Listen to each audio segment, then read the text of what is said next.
কুঞ্জসনিকসরে মা বৃন্দাই অরুণিকলোচনে। আস্তে আস্তে কি হলো কি এত গন্ডগোল অনেক হয়, এই মেয়েগুলো যেখানে ঢুকবে সেইখানেই মহাভারত করবে। এদের কি এ মহাভারতেরাই কারণ, রামায়ণ বলো মহাভারতের হচ্ছে কারণ। মারামারি তিনটি জিনিসেই চিরকাল হয়, ভূমি, রাজ্য, নারী।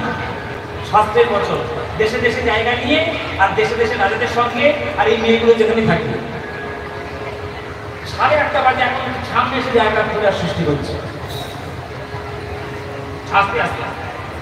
আমি জানি বাবা আজকে এত হাজার হাজার ভক্তের সংখ্যা হয়েছে এখানে, এত বড় মাঠটাও জানতে পারছে না যে কত ভক্ত সংখ্যা দেবে।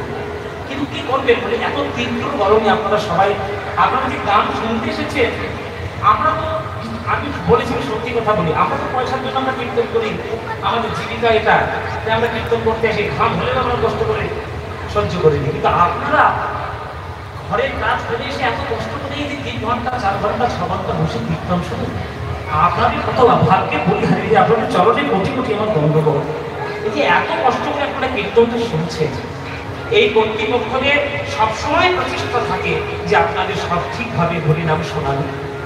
কষ্ট করলেও একটু শুনে নিতে হবে। একবারে কৃষ্ণনগর লোকাল হয়ে গেছে। যাই হোক, আচ্ছা, যেটা প্রসঙ্গ বলছিলাম যে রাধারানী আমার বেরিয়ে গেলেন যে ভাই আমার কামনা ভাই তো আছে, কামনা আছে, কামনা আছে। তখন সত্যি আসে জিজ্ঞেস করছে কি